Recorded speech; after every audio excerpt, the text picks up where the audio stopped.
হায় আল্লাহ, আমার খালি মনে হয় আমি যদি কোনোদিন কোনো মন্ত্রণালয় বা কোনো দেশ পরিচালনার দায়িত্ব পেতাম, আমি জানি না আমি চেঞ্জ হবো নাকি ভবিষ্যতে, বা যদি পেতাম, জীবন দিয়ে কাজ করতাম খালি মানুষের হৃদয় জয় করার জন্য। মানুষের হৃদয় জয় করা মানে আল্লাহর হৃদয় জয় করা। আসসালামু আলাইকুম। 2021 সালে আসিফ নজরুলের পোস্ট 2024 সালে এসে ভুলে গিয়েছেন। একদিন আগে জানিয়ে দিয়েছেন বিডিআর হত্যাকাণ্ড নিয়ে কোনো কমিশন হচ্ছে না। 2 দিন আগে আমার সব শেষ ইউটিউবের যে ভিডিও সেখানে বলেছিলাম এবং চ্যালেঞ্জ দিয়ে বলেছিলাম যে বিডিআর হত্যাকাণ্ড নিয়ে কোনো কমিশন হচ্ছে না। আমি আগে জানলাম কিভাবে? যারা জানিয়েছে তারাই জানিয়েছে যে সামনে অবস্থা খুব ভয়াবহ। বিএনপি জামায়াত সহ অনেক লোকজন আছেন, তাদের কিছু কিছু লোকজন শামা ওবায়েদ বিএনপির সব তথ্য ভারতে পাচার করে। শামা ওবায়েদের সাথে এখনো শেখ হাসিনার কথা হয়। বিএনপিকে বলে রাখলাম, আপনারাও সাবধান থাকবেন।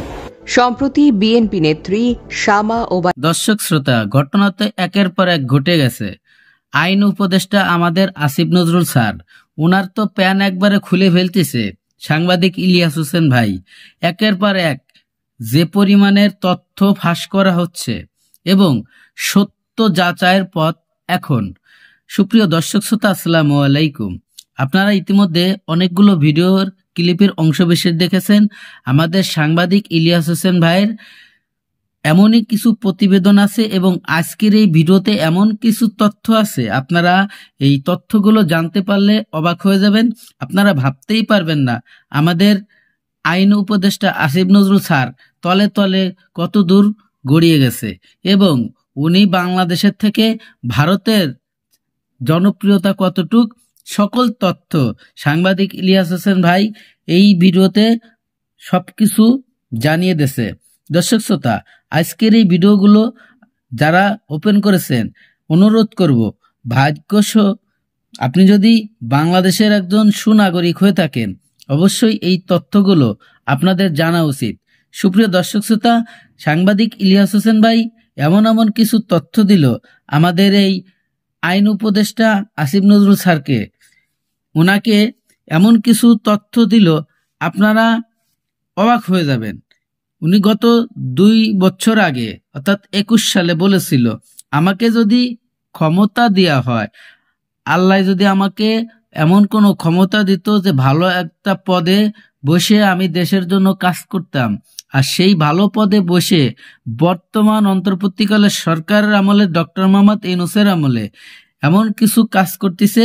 সাংবাদিক ইলিয়াস হোসেন ভাই সকল তথ্য সাধারণ জনগণের মাঝে তুলে ধরছে। তা চলুন, আপনাদের মূল্যবান বেশি সময় নষ্ট করব না, গুরুত্বপূর্ণ এই ভিডিওগুলো দেখে আসি। হায় আল্লাহ, আমার খালি মনে হয় আমি যদি কোনোদিন কোনো মন্ত্রণালয় বা কোনো দেশ পরিচালনার দায়িত্ব পেতাম, আমি জানি না আমি চেঞ্জ হবো নাকি ভবিষ্যতে, বা যদি পেতাম, জীবন দিয়ে কাজ করতাম খালি মানুষের হৃদয় জয় করার জন্য। মানুষের হৃদয় জয় করা মানে আল্লাহর হৃদয় জয় করা। আসসালামু আলাইকুম। 2021 সালে আসিফ নজরুলের পোস্ট 2024 সালে এসে ভুলে গিয়েছেন। একদিন আগে জানিয়ে দিয়েছেন বিডিআর হত্যাকাণ্ড নিয়ে কোনো কমিশন হচ্ছে না। 2 দিন আগে আমার সব শেষ ইউটিউবের যে ভিডিও সেখানে বলেছিলাম এবং চ্যালেঞ্জ দিয়ে বলেছিলাম যে বিডিআর হত্যাকাণ্ড নিয়ে কোনো কমিশন হচ্ছে না। আমি আগে জানলাম কিভাবে? যারা জানিয়েছে তারাই জানিয়েছে যে সামনে অবস্থা খুব ভয়াবহ। বিএনপি জামায়াত সহ অনেক লোকজন আছেন, তাদের কিছু কিছু লোকজন মুখ পুষা ফেলেন যে ইলিয়াস ভাই হইল গিয়া আমাদের শত্রু, ইলিয়াস ভাই মনে হয় নতুন কিছু বোধহয় চায়। আমরা নতুন কিছু চাই না, আমরা এই দেশে নির্বাচিত সরকারই চাই। কিন্তু এই সরকারের কাছে আমাদের কিছু চাওয়া ছিল, সেই চাওয়াগুলো পূরণ যে হবে না সেটা কবে জানলাম? বিডিআর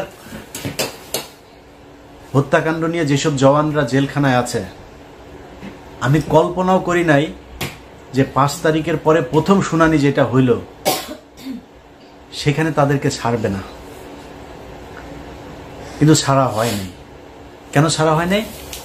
এটা আমাকে প্রচন্ড রকমের অবাক করেছে। তারপর থেকে কিন্তু আমি এই আসিফ নজরুলদের আপনার করা শুরু করেছে। কারণ কি, খবর তো আছে যে বিডিআরের এই যে জওয়ান, এই বিডিআর জওয়ানদেরকে তারা ছাড়বে না, কারণ এদের কাছে অনেক তথ্য আছে যেই তথ্য তারা বের করতে চায় না। 5 তারিখ থেকে আজ পর্যন্ত এর মাঝখানে 2 জন জওয়ানকে মারা হয়েছে। সামনে 9 তারিখে একটা শুনানি আছে, জামিন শুনানি, 4 নম্বর শুনানি 5 তারিখের পরে। 3টা শুনানির ভেতরে যে ছাত্র নেতারা আছেন, সমন্বয়করা, তাদেরকেও আমি বলেছি যে ওদের শুনানির দিন যাবেন। সব শেষ শুনানিতেও তাদেরকে খুব অনুরোধ করেছিলাম যাবেন, কেউ যায় নাই, কোনো মিডিয়াও যায় না, তাদেরকে না করে দেওয়া হয় এইসব বেশি আলোচনায় না আনতে। 9 তারিখে আরেকটা আছে, আমি প্রথম যেদিন দেখলাম যে এরা কেউ যায় না, সব শেষ তাদেরকে অনুরোধ করলাম, হাসনাত সহ সবাইকে অনুরোধ করলাম যে ভাই একটু যায়েন ওদের এটার ব্যাপারে, ওরা এখানে পরিবারগুলো থাকবে। সেই পরিবারগুলো দেশের বিভিন্ন জায়গা টায়গা থেকে আসলো, কেউ গেল না, জামিন হয় না, একটার পর 3টা শুনানি গেল, 4 নম্বর শুনানি। বিডিআর হত্যাকাণ্ডের বিচার যদি হয় তাহলে এই দেশে অনেক কিছু পরিষ্কার হয়ে যাবে। এই কারণে বিডিআর হত্যাকাণ্ড নিয়ে তারা বিচার করবে না। আপনাদের মনে আছে বিএনপির পিন্টু ভাইকে জেলখানায় স্বাভাবিক মৃত্যু হয় নাই, তাকে মেরে ফেলা হয়েছে। কারণ পিন্টু ভাইকে যদি বাঁচিয়ে রাখতো তাহলে পিলখানা হত্যাকাণ্ড নিয়ে অনেক ঘটনা বের হয়ে যেত, এই কারণে তাকে মারা হয়েছে। এখন এই যে বিডিআরের যারা সৈনিক আছে, আমার কাছে কেউ কিছু বলে না, কিন্তু আমার ধারণা, ধরেন সব শেষ এখানে যেই এই শুনানির পরের যে মাঝখানের যে সময়টা, এই সময়ের ভেতরে তারা একটা পরিকল্পনা করতে পারে। যেহেতু এটা নিয়ে অনেক আলোচনা হচ্ছে, আমরা এখান থেকে কয়েকজন সৈনিক ছাড়বো, সবাইকে ছাড়বে না, কান কেটে ফেলে দেব যদি সৈনিকদের সবাইকে ছাড়ে। আরেকটা চ্যালেঞ্জ নিলাম, যান, ভিডিও রেখে দিলাম, তো এই ভিডিওটা রেখে দেন। 9 তারিখ, জানুয়ারি 9 তারিখের পরে, তারপরে এটা নিয়ে আপনারা চ্যালেঞ্জ আমার এটা গ্রহণ করবেন। তো এদেরকে ছাড়া হবে না।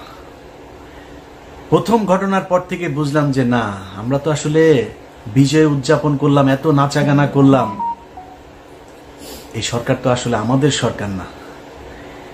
এদের ভেতরে ডক্টর মোহাম্মদ ইউনূসকে সামনে রেখে সব ভেজাল চিটা সব এটার ভেতরে ঢুকিয়ে দেওয়া হয়েছে। ইন্ডিয়ান পুরো সেকেন্ড লেয়ারের যা আছে সব এই জায়গায় বসানো। ডক্টর মোহাম্মদ ইউনূস চাইলেও কিছু করতে পারে না। এখন ডক্টর মোহাম্মদ ইউনূসের সামনে রাস্তা একটাই আছে, উনি যে কোনো দিন শুনবেন যে উনি চলে গিয়েছে দেশ থেকে। এরপরে কি হবে? পুরো সেট আপ সাজিয়েছে আসিফ নজরুল, মাহফুজানা, মতিউর রহমান। সব জায়গায় বিএনপির কিছু লোকজন আছেন, তাদের খুব মনে হয়, আমার নিয়ে মনে হয় খুব কষ্ট। কিছু আমি ঢালাওভাবে বিএনপি জামাতকে নিয়ে ঢালাওভাবে কথা বলার মতো স্পর্ধা আমি দেখাইতে পারবো না। এই দলের মানুষ আমাকে প্রচণ্ড ভালোবাসেন, আমাকে প্রচণ্ড শ্রদ্ধা করেন, তাদের নিজেদের মানুষ মনে করেন। তারা ধান খেতে ঘুমিয়েছেন, তাদের অনেক মানুষ হত্যার শিকার হয়েছে। এই সব শেষ আন্দোলনেও 95% মানুষ জামাত এবং এই বিএনপির লোকজন মারা গিয়েছেন, শহীদ হয়েছেন যারা। অতএব আমরা এদের ব্যাপারে কথা বলতে গেলে রেসপেক্ট করে কথা বলতে হবে, আমার ব্যাপারে কথা বলতে গেলেও একটু রেসপেক্ট দেখায় কথা বলতে হবে। আমাকে বলা হয়েছে যে জামাতের গতকালকে একটা প্রতিবাদ জানিয়েছে আমার একটা বক্তব্যে। সে বক্তব্য হচ্ছে, আমি বলেছি জামাতের যে নায়েবে আমির আছেন, ওই যে তাহের সাহেব, এই তাহের হচ্ছে রয়্যাল লোক। এটা বলার পরে তারা প্রতিবাদ জানিয়েছে আমার এই বক্তব্যের। আমি এটাকে খুব পজিটিভলি নিয়েছি, কারণ জামাত একটা সংগঠন, তাদের সাংগঠনিক একটা পদক্ষেপ থাকবে, এটা কোনো ব্যাপার না। আমি ওনাদের ওই ফেসবুক পেজেও, জামাত ইসলামের যে পেজ আছে, সেখানে গিয়ে জামাতের লোকজনেরও বক্তব্য দেখেছি, কমেন্ট দেখেছি, আমার কাছে খারাপ লাগে নাই। ওনারা খুবই বন্ধুসুলভ আচরণ করেছেন। তবে জামাতের কাছে আমার অনুরোধ থাকবে, যে অভিযোগটা আমি শুনেছি, এটা তো আমার নিজের বানানো না, এটা আপনাদের ভেতর থেকে আমাকে জানিয়েছে। তার বাড়িতে নইমুল ইসলাম খান, তার বাড়িতে ছিল নাইমুল ইসলাম খান, তার বাড়িতে ছিল, এবং আবু তাহের সাহেব তাকে পালাতে সহযোগিতা করেছেন। এই ছাড়াও জামাতের আরো অনেকজনের ব্যাপারে এই বিষয় আছে। শামা ওবায়েদ বিএনপির সব তথ্য ভারতে পাচার করে। শামা ওবায়েদের সাথে এখনো শেখ হাসিনার কথা হয়, বিএনপিকে বলে রাখলাম, আপনারাও সাবধান থাকবেন। আমি যদি নাকি কোনো কথা বলি, ওই কথা বিএনপি বা জামায়াতের ক্ষতি করার জন্য না। জামায়াত ইসলাম যেটা করেছে, বিবৃতি দিয়েছে, কোনো সমস্যা নেই। আমি আমার কথা বলেছি, আমার এটা রেসপেক্ট রেখে বলছি, এটা নিয়ে তদন্ত করবেন। যদি আসলেই কোনো কিছু পাওয়া না যায়, আমি তাহের ভাইয়ের কাছে আবার ক্ষমা চেয়ে নিব। তো এই যে বিএনপি জামায়াতের লোকজন, ওনারা কিছু কিছু লোকজন যে মনে করেন যে আসিফ নজরুল হচ্ছে তাদের লোক, তাদেরকে বলবো তারেক রহমানের বক্তব্য শোনেন। তারেক রহমান আপনার মনে হয় এমনিতেই বলে যে সামনে নির্বাচনটা কঠিন নির্বাচন, এমনিতেই বলেন যে আপনারা মনে করবেন না যে আমরা ক্ষমতায় চলে এসেছে, এগুলো এমনি বলে না। কিন্তু তারেক রহমান খবরগুলো জানে যে তারেক রহমানকে মাইনাস করার জন্য কত ষড়যন্ত্র চলছে, এবং সেইটার পার্ট হচ্ছে এই আসিফ নজরুল, রেজওয়ানা বন্যা, আরেকটা আছে ওদের সাথে ওয়াহিদ মাহমুদ, তো নামটা ভুল করছে কিনা জানি না। এই গং গত সপ্তাহে এই ডক্টর মোহাম্মদ ইউনূস তিনি বলেছেন যে 25-এর মাঝামাঝি বা শেষের দিকে আমরা একটা নির্বাচনের দিকে করি।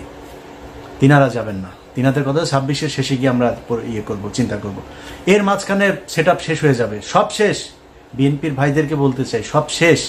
দুদকের একজন চেয়ারম্যান আপনাদের দলের ক্যান্ডিডেট ছিল, সে বিএনপি করে না, খুব সৎ মানুষ। বিএনপির ওই চয়েসটা ভয়ঙ্কর রকমের খুবই সুন্দর একটা ছিল। এই আমার জীবনে আমি যত মানুষ সম্পর্কে জানি, একজন মানুষ হিসাবে জানতে পারি, এই বিচারক মোতাহার হোসেন তাদের মধ্যে একজন সৎ মানুষ। এই মানুষটাকে হইতে দেয় নাই আসিফ নজরুল, এই রেজওয়ানা বন্যা, ওয়াহিদ মাহমুদ, এরা হইতে দেয় নাই। ইভেন ডক্টর মোহাম্মদ ইউনূসও চেয়েছিল এই হোক, তাকে হইতে দেওয়া হয়নি। অতএব বিএনপির লোকজন খুব সাবধানে কথা বলেন। আমাদের মির্জা আব্বাস ভাই বলল যে করবে। বিদেশে কিছু লোকজন বসা খায়া দেয়া কাম পায় না, ইউটিউবে কথাবার্তা বলে। মির্জা আব্বাস ভাই এই কথাটার জন্য কোনো এক জায়গায় সরি বলে দিয়েন। তার একদিন আগে সম্ভবত পিনাকিদা তার ব্যাপারে একটু কথা বলছিল, এই জন্য তিনি এটা বলে ফেলেন। 6 মাস হয় নাই ভাই এখনো। 6 মাস আগে আপনাদের পক্ষে কথা বলার মতো আমরা ছাড়া কেউ ছিল না। আবার পরের 6 মাস পরে না আবার সেরকম পরিস্থিতি আসে কিনা, ইউ নেভার নো। সো খুব সাবধানে একটু কথা বলতে হবে। হ্যাঁ, আমরা আপনাদেরকে যদি কোনো কথা বলে থাকি তাহলে সেটা মনে রাখবেন, আপনাদের ভালোর জন্যই বলছি। এত মুখ পুষে ফেলা উচিত না। সো তারেক রহমান যে কথাগুলো বলছে, ভেতরে কি হচ্ছে, ঈদের পরেই এই সরকারের বিরুদ্ধে জামাত এবং বিএনপিকে মিলেমিশে আন্দোলনে নামতে হয় কিনা একটু অপেক্ষা করেন। এই যে শাহেদ আলম এখন এত কথাবার্তা বলছে না, শাহেদ আলম কিন্তু এমনিতে আমার বিরুদ্ধে লাগেন। শাহেদ আলম জানে না ওর জীবনেও কি 2 নাম্বারই করেছে। ও যে বিয়েটা করেছে, এই বিয়েটা একটা থানার ভেতরে বিয়ে হয়েছে। আশুলিয়াতে 2 জন এই গাড়ির ভেতরে করছিল, ওইখান থেকে পাবলিক ধরে আপনার একটু টানা হেঁচড়া করলো, এরপরে পুলিশ আসলো, এসে তারপর ধরে নিয়ে গেল, পাবলিকগুলো ওর বিয়ে করাইতে হবে। এবং একই সময় তার আরেকজনের সাথে সম্পর্ক ছিল, তার সাথে তার বিয়ে হওয়ার কথা, বিয়ের কথাবার্তাও চলছিল পারিবারিকভাবে। এই মেয়ে যখন ওই মেয়ে যখন শুনে টুনে তারপরে আসার পরে এই মূল্য বললো যে আমাকে বিয়ে করতে হবে। এই পাবলিক পুলিশ মিলে এর সাথে বিয়ে দিয়ে দিয়েছে। চ্যালেঞ্জ করেন, ওরা চ্যালেঞ্জ করেন, আমি থানার নাম টাম সবকিছু বলে দেবো, ওই ওসিরে খোঁজার চেষ্টা করতেছি। এই হচ্ছে শাহেদ আলম। আরো অনেক কিছু আছে, কিন্তু ও আমার সাথে কেন লাগলো জানেন? বিশাল বড় স্বার্থগত একটা দ্বন্দ্ব এই জায়গায়। কি দ্বন্দ্ব? শাহেদ আলমের আসিফ নজরুলকে দিয়ে যে ধান্দাবাজি সে করছে, এই ধান্দাবাজি তো সে বিএনপি আসলে করতে পারবে না। কারণ এ তো সে ভিডিও তো আমাদের কাছে আছে যে তারেক রহমান লন্ডনে থাকে, সেটা নিয়ে সে জানে না। তারেক রহমান কে সে চিনেই না। আমরা জানি একজন যিনি চেয়ারপারসন তিনি জেলে আছেন, ভারপ্রাপ্ত যিনি চেয়ারপারসন, কিংবা উনি কি মহাসচিব নাকি লন্ডনে যিনি আছেন? না, উনি এখন ভারপ্রাপ্ত চেয়ারপারসন। শাহেদ আলম চেষ্টা করছে এই সরকারকে যতদিন রাখা যায় এবং আসিফ নজরুলকে যতদিন রাখা যায়। আসিফ নজরুলের এই দেশে গিয়ে এবার ধান্দাবাজি করে আসছে কিছু, এখনো চলতেছে, এখানে বসেই তদবির বাণিজ্য চলছে। আসিফ নজরুল না থাকলে এটা করে দিবে কে? এই কারণে এখানে তো কোটি কোটি ভাই, শত শত কোটি টাকার খেলা। তো এখানে একটারে মানে জামিন করে দিতে পারলেই তো 100 কোটি টাকা দেওয়ার লোকজনও আছে, তার চেয়ে 1000 কোটি টাকা দেওয়ার লোকও আছে। এখন জেলখানায় যারা আছে এদের মধ্যে এরকম নাম ধরে আপনাদের বলতে পারবো, কয়েকজন আছে, এদের 1000 কোটি টাকা দিয়েও যদি জামিন করে দেয় তারা করতে রাজি। আমার কাছেই অফার আছে। তো এই বিষয়গুলো কিন্তু এখানে হচ্ছে, যেই কারণে শাহেদ আলম এখন আমাকে নিয়ে ন্যাকেট হয়ে তারপরে নেমেছে। শাহেদ আলম, আমি তোমার আগেও বলেছি, এখনো বলছি, তুমি বাবা এই যে বিরিয়ানির দোকানে 1000 টাকা করে নিছো, তুমি এত বড় একজন লোক, আমি উবার চালাই, এটা নিয়ে তোমার এত কষ্ট, তোমার মতো এত হাই লেভেলের একজন লোক, তুমি বিরিয়ানির দোকানে যা 1000 টাকা নিলা, এটা কেমন ধরনের হয় শাহেদ আলম? তুমি এখন এই লোকের আবার আইনা ভিডিও বানায় তুমি ছাড়ছো, ওই লোকটা আমার ওইখানে বক্তব্য দিয়ে দিয়েছে, তুমি তার এলাকার লোক, বউ নিয়ে আসছিলা, খাইতে পাইতা না, সাহায্য করেছে, এবং সেই সাহায্যটা কোত্থেকে করেছে? সাংবাদিকদের যেই ভিক্ষা দেয় না খলিল ভাই এখানে অনেক সাংবাদিকরা ভিক্ষা দেয়, ওই ভিক্ষার হ্যাঁ, ফুল রেকর্ড শুনবা। সো বেশি পাকনামি করতে চায় না, নিজের নিচে পরিষ্কার না করে তারপরে কথা বলে লাভ না। আমার নিয়ে খেলবা, আমার নিয়ে খেলতে আসো। আমি ইলিয়াস, আমার নিয়ে বহু খেলাধুলা হয়েছে, বুঝো নাই? এখানে যখন আসছি না, পুলিশ আসছে বাসায়, আমার নিয়ে এখানকার দূতাবাস থেকে শুরু করে আওয়ামী লীগের সবাই মিলে লাগছিল আমার নামে, এমন কোনো মানে ইসলামী টেরোরিস্ট থেকে শুরু করে সব খালি 2-3টা কথা বলে আমার নিয়ে পুলিশের কি কি ছিল, ইনভেস্টিগেশন ছিল। হ্যাঁ, আমার বাসায় আসছে আন্ডার কভার, এসে তারপরে জিজ্ঞেস করেছে আমি রিলিজিয়নে বিশ্বাস করি কিনা। আমি ওদের উত্তর দিছি একদম, আমি বলছি I strongly believe in god. আমি নামাজ পড়ি কিনা, কোন মসজিদে যাই, কত অফেন যাই মসজিদে, হ্যাঁ, কোন মসজিদে যাই, এই কোশ্চেন। আরো কি কি এগুলি বানানো টানানোর এগুলির কথা বলা হয়েছে, আমি নাকি কি বানাই টান, এগুলি অভিযোগ করছে। তো অফিসাররা আমি শেষ পর্যন্ত যা যা বললাম, অফিসার আমার ইউটিউব চ্যানেলটা একটু দেখলো যে তুমি এরকম মেয়েদের নিয়ে নাকি তুমি বাজে কথা বলছো, এই সেই। তখন আমি বললাম হ্যাঁ, এই সাংবাদিক মেয়েরা আমার নিয়ে উল্টাপাল্টা কথা বলছে। কে সে? বলছে যে একটা টেলিভিশন, বেসরকারি টেলিভিশনের সাংবাদিক বাংলাদেশে, তারা আমার নিয়ে ক্রিটিসাইজ করে, আই ক্রিটিসাইজ দেম ব্যাক, এগুলি বলছি, সবই তারা জানাই দিচ্ছে। জানার পর ওকে সে আমার কার্ড দিছে, কার্ড দিয়ে বললো যে কল মি, আমি 24/7 অ্যাভেলেবেল, তোমার যখন ইচ্ছা কল দিও। এরকম আরো অনেক তদন্ত হয়েছে ইলিয়াসের নিয়ে। আমার গ্রিন কার্ড পাওয়ার কথা আরো অন্তত 5 বছর আগে, সেই গ্রিন কার্ড মানে আমার কেস অ্যাপ্রুভ হয়েছে আজ থেকে 1.5 মাস আগে। সো গ্রিন কার্ড আরো কয়দিন লাগবে জানি না, কিন্তু এই গ্রিন কার্ড পাইতে পারতাম বহু আগে। যখন এখানে 2016 সালে আসছে না, সেই 16 সালে শাহেদ আলম, তুমি যেরকম 2 নাম্বারই ভণ্ডামি করে এখানে কাগজ নিছো না, ইলিয়াস চাইলে 16 সালে ওই ভণ্ডামি করতে পারতো। আমারে গণজাগরণ মঞ্চের বানাইতে বলছে আমার লয়ার, যে আপনি গণজাগরণ মঞ্চে, তখন 2016 সাল, সবাই এটা দিয়ে কাগজ বানাচ্ছিল, যে অ্যাপ্লাই করছিল তাকে কাগজ দিয়ে দিচ্ছিল। আমি আর এটারে করি নাই। কেন করি নাই জানিস? কারণ ওইখানে যায়া লিখতে হইতো, আমার লয়ার আমার বলতেছিল যে খালি তোমার নাম চেঞ্জ করে দিলে হবে, একই ঘটনা সবাই দিয়ে দিচ্ছে, কেস হয়ে যাচ্ছে। যে বাংলাদেশের ফান্ডামেন্টালিস্ট যারা আছে, তারা মানুষের ধরে ধরে জবাই করছে, ওই যে অভিজিৎ হত্যাকাণ্ড হইলো, তখন এরা জবাই করছে। তারপরে গণজাগরণ মঞ্চে এরকম ইসলামিক যে ফান্ডামেন্টালিস্ট আছে, যে তারা এখানে এটার একটা টেরোরিস্ট একটা অর্গানাইজেশন হিসাবে কাজ করছে, এরকম কথাবার্তা। আমি চিন্তা করলাম যে আল্লাহ যদি আমাকে আমেরিকার কাগজ লিখে রাখেন বা আমাকে ভালো রাখেন, সেটা আমেরিকায় থাকলে হবে, বাংলাদেশে থাকলে হবে, যেখানে আল্লাহ মনে করেন ওইখানে। কিন্তু আমি এগুলি বলে আমি কোর্টে যাব, আমি ইমিগ্রেশন অফিসারের কাছে যাব, সে আমার এই লেখাটা পুরো পড়বে, পড়ে দেখবে যে আরে মুসলমানরা এত খারাপ। আমি ওই রাস্তায় শাহেদ আলম যাইনি। কি বলতে চাচ্ছি সেটা তুমি খুব ভালো করে বুঝতে পারছো। অতএব ওই কাগজ আমি নেই। আর এরপরে এখানে এই যে উবার চালায় খাইটাই এগুলি বলে পাবলিকলি কি বলদ বানানো যাবে?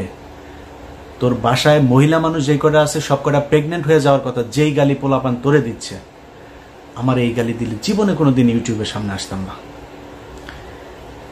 মানুষের সামনে যায় বলিস তুই এলি বিশাল জমিদারের নাতি, 1000 টাকা নিয়ে খলিল বিরিয়ানির থেকে খাওয়া লাগে, তুই এত বড় এক ডেভেলপার, তুই ওয়েব ডেভেলপ করিস, তুই প্রমোটার, তুই এখানে প্রমোশনের কাজ করে তারপরে 1000 টাকা তোরে সাংবাদিকদের খয়রাতির থেকে তোরে দেয়। মানুষের বুঝতে সমস্যা আছে, তুই ভিডিও দিলেই হবে, খলিল ভাইয়ের হাতে পায়ে ধরে আরেক ভিডিও বার করলেই হবে।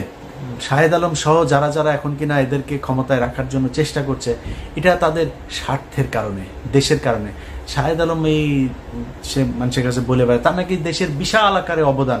এ হলো সেই ব্যক্তি 2018 সালে আওয়ামী লীগের কাছ থেকে টাকা পয়সা খেয়ে সব বিভ্রান্তিমূলক কথাবার্তা বলতো, মনে আছে? ইসকনের কাছ থেকে টাকা নিয়ে তারপরে সে এখানে বাড়ি কিনেছে 2টা। ও এখন বলে ওর বউ বলে ইঞ্জিনিয়ার। ওর বউ ইঞ্জিনিয়ার, কাজ করে কি এখানে রিসেপশনিস্ট। এত বড় একটা ইঞ্জিনিয়ারকে যা রিসেপশনে বসায় রাখা হয়েছে। ওর বউয়ের টাকা দিয়ে নাকি সব এখানে 2 বাড়ি গাড়ি টাড়ি সব করেছে। আমি ওপেন ডিক্লেয়ার দিয়ে গেলাম, চ্যালেঞ্জ করে গেলাম, শাহেদ আলম তোর সাথে যে কোনো ফোরামে তোর চ্যানেলে আমি বসতে চাই। আমি আমার ট্যাক্স ফাইল থেকে শুরু করে আমি আমার স্বচ্ছতা নিয়ে আসবার। তোর বউ ইনজানুয়ার একটা আছে না, তোর বউ ইনজানুয়ার কোন জায়গায় ইনজানুয়ারি করে তারপরে এই তোর বাড়ি 2টা করে দিল, ট্যাক্স ফাইল দেখা। এই দেশে তোর বউর মতো এত বিশাল বিশাল বড় একজন নাসার ইঞ্জিনিয়ারে তো তুই করতে পারবি না, তাই না? টাকা ছাড়া তো ক্যাশে তো আর টাকা দেয়নি, তাই না? চেকের মাধ্যমে টাকা দিয়েছে। সো চেক আছে, চেক দেখাইস, কান কেটে ফেলবো। এখন তোর বাপ আসিফ নজরুলের কাছ থেকে আরো ধান্দাবাজি করে আরো বাড়ি করার চিন্তা ভাবনা করছিস। সো এইসব টাকা পয়সা তো বের হয়ে যাবে এক সময়। সম্মান আর টাকা পয়সা সব একসাথে পাওয়া যায় না। আপনারা এখন এইখানে প্রথম আলোর সব সেট আপ বসায় দিয়ে যাবেন, যতদিন সম্ভব বিএনপি বা জামাতকে ক্ষমতায় আসতে দেওয়া যাবে না, আপনারা এখানে বসে বসে খাবেন, এইভাবে চলতে দেওয়া যাবে না। বিডিআর হত্যাকাণ্ডের প্রতিটা পরতে পরতে ইন্ডিয়া জড়িত থাকা, আওয়ামী লীগের যে নীল নকশা সেটা জড়িয়ে আছে। সাগর রুনিনিয়ানা বলে বিচার করেন। আসিফ নজরুল প্যান্ট ভিজায় ফেলতো সাগর রুনিরে নিয়ে কথা বলতে বলতে, কই সেই বিচার? শাপলা চত্বর হত্যাকাণ্ড, কই সেই বিচার? যারা গুমের শিকার তারা কই? আপনাদের সময় ডিজিটাল সিকিউরিটি অ্যাক্ট এখন পর্যন্ত 5 মাস বাতিল করা যায় না, সময় পান না, সিনেমা দেখতে জানাবেন না।